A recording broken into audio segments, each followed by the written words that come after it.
Assalamualaikum warahmatullahi wabarakatuh. Selamat pagi, saya Dizaca Dino Zainun Caniago dengan nama asli Dino Briliantino Zainun. Pagi ini saya akan sedikit menyampaikan unek-unek atau pikiran-pikiran saya yang istilahnya tuh mungkin nyeleneh. Dalam hal ini pagi ini judulnya adalah ikhlas dalam memberi. Nah, yang akan saya kupas yaitu kita belajar dari filosofi orang yang BAB, buang air besar. Itu gambaran bahwa ikhlas dalam memberi. Itu seperti itu. Pertama, apa yang terjadi pada orang yang mau BAB? Yang pertama adalah dia memiliki keinginan, dia memiliki perasaan keinginan yang yang ingin membantu, istilahnya itu ingin mengeluarkan sesuatu, ingin memberikan sesuatu. Dalam hal ini ya dia mengeluarin pup. Nah, istilah kasarnya gitulah. Kalau orang BAB kan kayak gitu kan. Nah, dia mengeluarkan pup. Nah, keinginan ini muncul karena apa? Karena keinginan ini muncul karena memang dia melihat memang ada yang harus dikeluarkan, memang ada yang harus diberikan kepada seseorang, kepada orang lain atau kepada sesuatu tempat. Nah, seperti itu.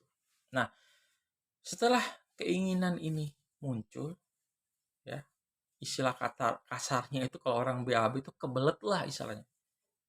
Nah, kebelet istilahnya gitu seperti itu. Apa yang dia lakukan?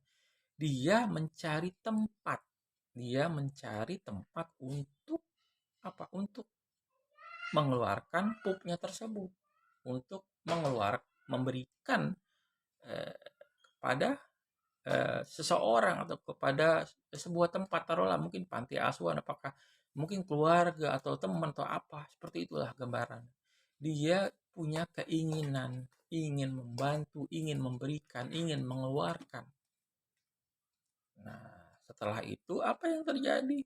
Nah, setelah dia mendapatkan tempat, nah ini ada juga maksud dari mencari tempat lah istilah, bukan jadi sebelum mendapatkan tempat dia cari tempat dulu. Nah, tiap orang itu beda-beda kalau dia mau membantu, tiap orang beda-beda kalau dia ingin memberikan sesuatu, ingin mengeluarkan sesuatu. Dalam hal ini taruhlah dia mau pup, ada yang ingin tempatnya bersih, ada yang nggak milih-milih tempat, apakah itu kotor atau bersih, seperti itu. Nah, setiap orang beda-beda, dia apakah mau eh, melihat tempatnya apa, apakah dia nggak perlu melihat tempatnya, seperti itu. Yang jelas dia bisa mengeluarkan pupnya. Kenapa? Kalau nggak dikeluarkan bakalan sakit dia, bisa pusing. Kenapa? Terserap lagi sama usus ke otak, jadi pusing, jadi keracunan. Nah, setelah tempatnya ketemu, artinya setelah kita menemukan tempat atau setelah kita mendapatkan, setelah kita ketemu tempat orang atau orang yang butuh pertolongan, kita apa yang kita lakukan? Orang tersebut ngeden. Nah, kenapa? Karena kalau nggak ngeden, itu ya taruh kalau misalkan mapupnya nggak keras ya mungkin nggak harus ngeden, nggak sekeras yang nggak se nggak nggak ngeden seperti yang pupnya keras. Itu dia. Jadi semakin padat, semakin besar pupnya, semakin dia harus ngeden. Kenapa? Itu yang terjadi. Nah, gambarannya adalah semakin besar pemberian yang dia lakukan, mungkin semua harta yang dia berikan, taruhlah misalkan orang miskin itu punya duit 100.000, nah, mungkin dia bisa mengeluarkan semua uang yang dia punya 100.000, itu paling besar. Kenapa? Karena kemampuan dia memang 100.000, kekayaan dia memang 100.000. Tapi berbeda dengan orang yang kaya yang punya duit miliaran, mungkin dia bisa ngeluarin 10 atau 100 kali lipat dari orang yang hanya punya duit 100.000, taruhlah 1 juta, 10 kali lipat. Mana yang lebih baik? Yang lebih baik adalah orang yang miskin yang ngeluarin seluruh duitnya 100.000 ketimbang orang yang kaya yang punya duit miliaran, walaupun dia 10 kali lipat dari orang yang miskin tersebut. Kenapa? Karena hanya sebagian kecil dia keluarkan untuk memberikan bantuan kepada orang lain. Dia hanya mengeluarkan sebagian kecil hartanya. Beda dengan orang yang miskin. Makanya dalil yang mengatakan orang miskin itu 500 tahun lebih cepat daripada orang kaya masuk surganya. Itu dalilnya. Nah, seperti itu. Jadi setelah ngeden semaksimal mungkin, mungkin saja bisa sampai berdarah-darah tuh ngeden. Jadi dia bisa nggak peduli apakah nanti dia nggak makan, apakah nanti dia nggak ada duit, apakah nanti dia emang eh, ya tinggal pasrah, tinggal nanti dibalas sama Allah. Nah itu, jadi dia itulah filosofinya. Jadi walaupun dia sampai berdarah-darah, mungkin bisa jadi nyawanya jadi taruhannya waktu dia memberikan ke orang lain apa yang seharusnya dia pegang, apa yang seharusnya dia dapat, apa yang seharusnya dia simpan, apa yang seharusnya dia eh, gunakan. Nah, seperti cerita sahabat Rasul waktu saat memberikan minum pada yang membutuhkan, kalau nggak salah pada saat perang. Nah, sahabat yang pertama bilang berikan kepada si fulan, sahabat si fulan yang kedua, sahabat yang kedua bilang berikan kepada yang ketiga atau sampai yang terakhir, bahkan akhirnya sampai mereka meninggal. Nah seperti itu, itulah makanya sahabat-sahabat Rasul itu di, eh, di, dijamin sama Allah masuk surga karena seperti itulah keikhlasan yang mereka miliki.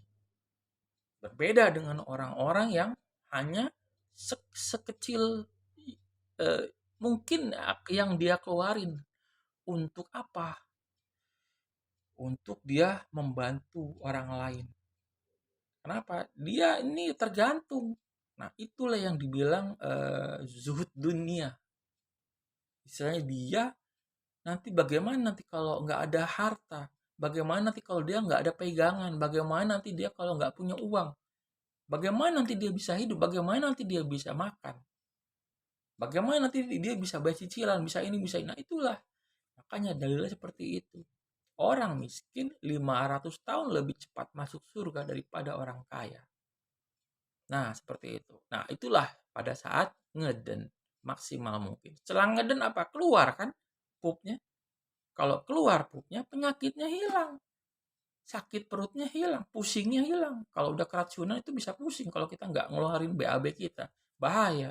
Makanya ada dalam Islam itu sedekah setahun sekali, zakat fitrah kita keluarkan. Memberikan sedekah itu mungkin tidak harus pada saat setahun sekali.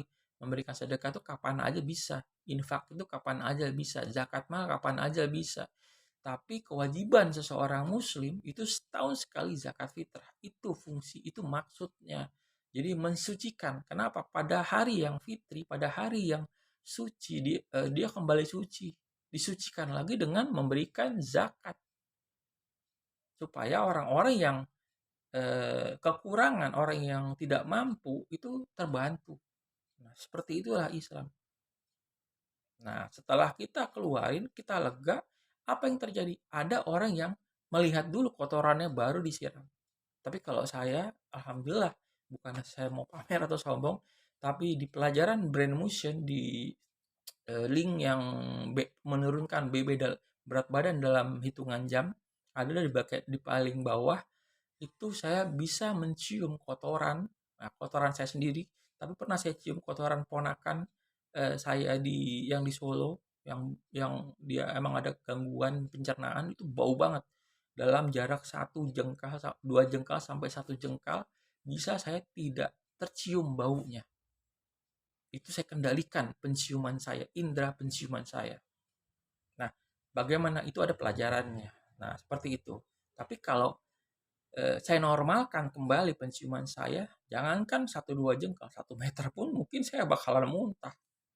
Nah, seperti itu. Dan ini tidak mudah mempelajari brain motion.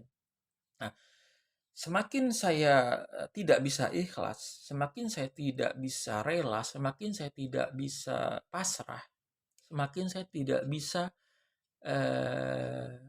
membuat penciuman saya menjadi abnormal seperti yang saya jelaskan tadi, tidak tercium baunya. Jadi harus ikhlas, semakin ikhlas, semakin ikhlas, semakin ikhlas. Itu kuncinya. Brain motion, selain ada pelajaran yang lainnya yang harus dipelajari.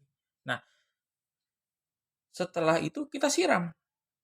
Nah, artinya apa? Supaya nggak kelihatan sama orang lain kalau kita pernah BAB di situ. Nggak ketahuan. Kita pernah ngasih ke si A. Nggak ketahuan. Kita lupain itu. Kenapa? Kita ngelupain, ya kan? Kalau BAB kita inget, berarti ada yang nggak beres sama kita. Itu yang dibilang ikhlas dalam memberi. Pada saat sudah eh, tertutup, tidak diketahui, intinya kita boleh ngelihat atau kita mungkin bisa mencium sampai nggak tercium, atau kita sebelum kita siram sampai dia sampai ke tempat tabungan, yaitu tabungan akhirat nanti.